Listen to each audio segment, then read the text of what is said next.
What is the best way to clean and store your gel printing supplies, things like your plates and your brayers? Well, that's what I'm going to go over in today's video. Hi, I'm Jenna McLean. I'm a printmaker. I'm a block printer. I do cyanotypes. I do gel printing.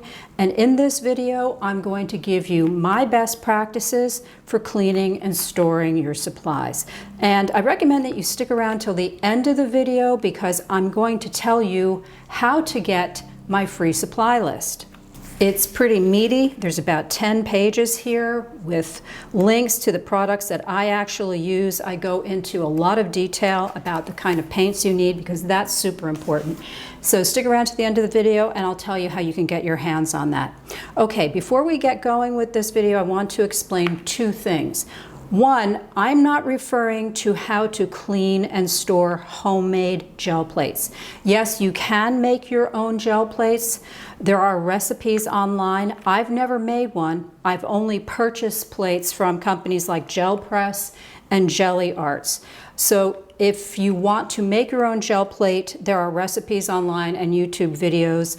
However, I have heard stories about them that they can get moldy, they can melt, they can crack easily, they can get pitted, which is precisely why I stick with the manufactured plates because I don't feel like dealing with that aggravation.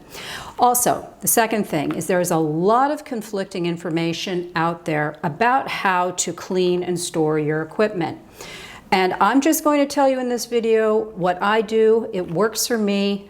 This particular gel plate here is a couple of years old. It's an 8x10. I have made hundreds and hundreds of prints with this. I've had no problems with storing it and cleaning it. So if you're new to gel printing, one of the questions a lot of people have is, are these reusable? Yes, they are. If you take good care of it, it can last for years, and I'm going to show you exactly how to do that in this video. Okay, let's dive in. When you buy gel plates, and this is a pack that I bought from Gel Press, there are 3 different plates in here. There's a 3-inch round, a 3-inch square, and a 3-inch triangle, but it doesn't matter whether it's an 8x10 like this, or some of the smaller sizes like these rectangular ones that I've purchased. They all come packaged the same way.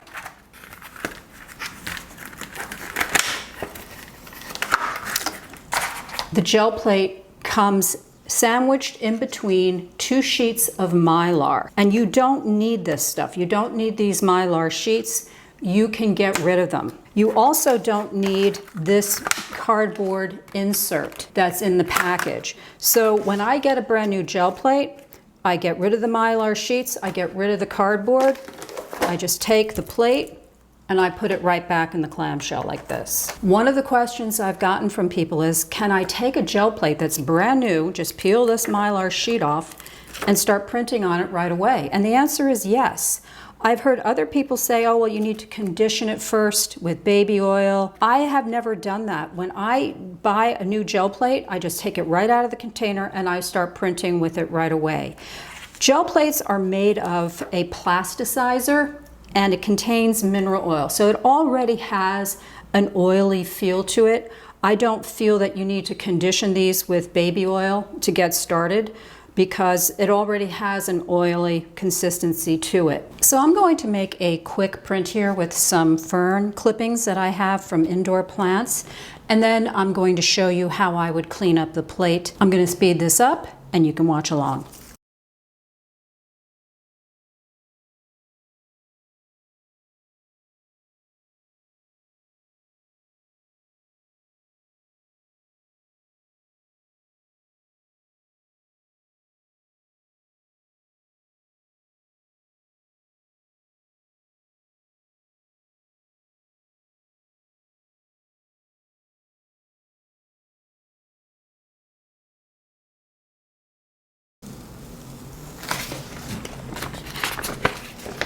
Okay, and here is my print.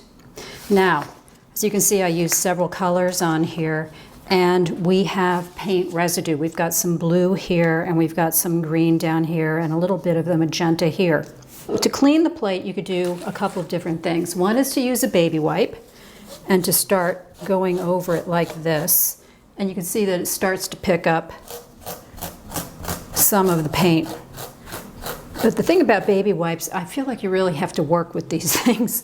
Sometimes it's just easier to take water, and this is a little bottle I got at my optician's office for cleaning my eyeglasses. You could just spray water on here, and you could either use a paper towel, or if you don't want to keep filling up our landfills with paper, you can use a dish towel. This is an old cotton dish towel. I find that this tends to work better on the plate than baby wipes. What do you do if you've already used water or a baby wipe on your gel plate and you've tried to get the remaining paint off and it won't come up? Well, there are a couple of things that you can do. One of them is a lot of people like just to leave this kind of junk on there, and they will use the plate again with the idea that the next print that they're going to make, the paint that they're going to put on the plate will loosen this up and peel it off, and it adds kind of a grungy look. So there are people who never really clean their plates beyond this level. They want that kind of chunky residue left on their gel plate. That's one way you can get rid of it. Another way that you can get rid of it is put paint on it and just roll on the paint. The paint will loosen up this stuff here, put on a piece of paper, peel it off, and that should get rid of the paint. Now, a third thing that many people do is they will take adhesive tape or packing tape, and they will pull a piece out and they will press it down on the plate and they will lift up the paint. It works, I will say that. However, the problem is that I've heard horror stories of people messing up their plates that way because the adhesive that's on the bottom of the tape gets stuck to your plate. If you're going to use adhesive or packing tape, or even something like this, painter's tape, to lift up paint, you can do so. But I try to avoid that because I don't want to damage my plate by getting all of the adhesive that's on the back of this all over my plate. Another thing that works even better than the methods I just told you is baby oil. Just take some baby oil, squirt it right on your plate or right on a paper towel or a tea towel, and just start to clean the plate. I want to say something right now about blues and greens. For some reason, blue and green paint is some of the toughest paint to clean off of a gel plate. If any color is going to stick to the plate, it's going to be a blue or a green, and sometimes black. And this is not just true in gel printing, this is true when you have a printing press. I'm a letterpress printer. I know how to print on big old-fashioned printing presses. And for some mysterious reason, the blue inks really are hard to clean up. So let's just get to work. I'm just going to squeeze some baby oil on there. Oops, I think I squeezed too much on there, but maybe not. And let's see what happens. Now, the other benefit to using baby oil is that, don't forget, your plates are made of oil. And so this is also a good way to condition your gel plate by getting some more oil put back into it. Now, I'm using baby oil, but I'm really pushing hard. I am really scrubbing this. This is what I mean about blue paint. It does not want to come up without a fight. Now, if you're going to use baby oil to clean your plate, I highly recommend that you then take it to your sink and just rinse it off. I use regular dishwashing liquid and get the oil off, because you don't want the oil sitting here on top of it when you go to make your next gel print, because don't forget, you're putting acrylic paint, which is water-based, on top of a plate. And if you have a thin layer of oil left over from cleanup, it could screw up your next print. Now, if you use things like Posca pens or markers on your gel plate, they will definitely leave stains, and baby oil is the best way to get rid of them. If I've used baby oil to clean the surface of this, or at the end of my printing day, I always rinse off my plate in my sink, and I just use regular dishwashing detergent. And that usually does the trick. So all I do is I squirt some on, go over it with my hand. Usually you have paint stuck on the sides, that's no big deal. But if you want it off, it'll usually come off with just your fingers. Now, what's happening is that this glue is really stuck on here. So I'm going to put some detergent on a sponge and try to clean it this way. Some people like to keep their gel plate on the grungy side, but because I use mine for photography, like for this kind of YouTube video or for my Instagram pages, I try to keep my plate as clean as possible so that when people are watching my videos, they can really see just how much paint I'm putting on the gel plate and that kind of thing. Now I just take the wet gel plate and I put it on a clean tea towel and just dry it off that way.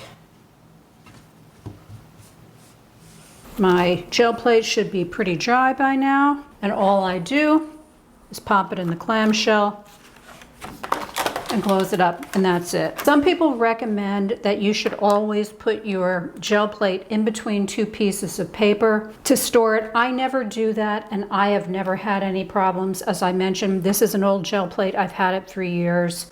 It's fine. The oil will get pulled out of the gel plate if you put it in between two pieces of paper. That's why I just recommend putting it in the clamshell just like this. I keep my gel plates on a shelf. I just stack them one on top of each other like this, and I make sure that I don't have anything heavy on top of them.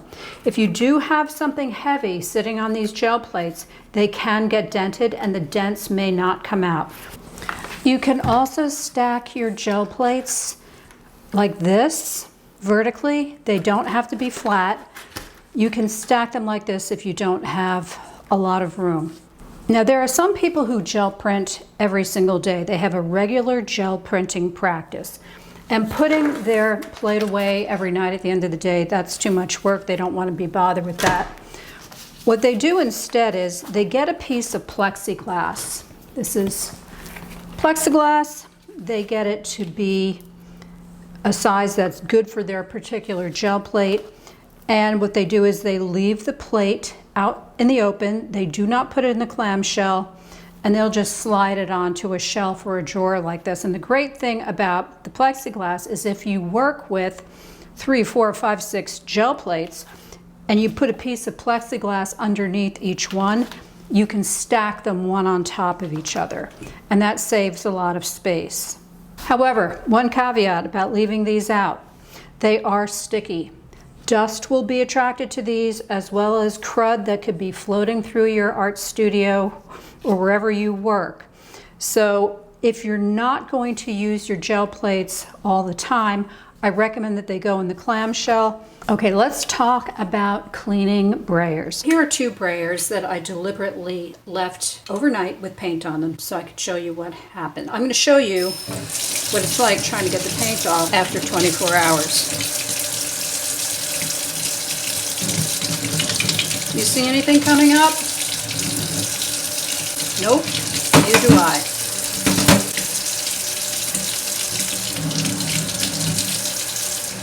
So what I will do, and I will do this with these black brayers, but I don't like to do it on these.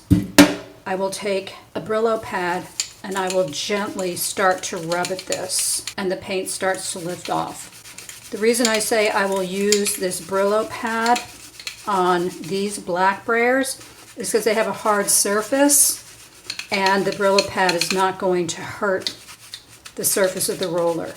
The Speedball brayer has a softer surface, and these steel pads can definitely scratch the surface of the brayer.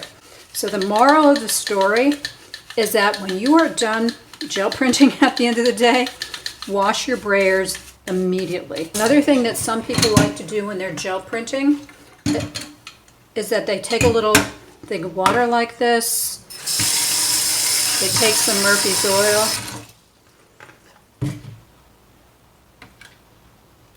they put it in, and they leave these in to soak.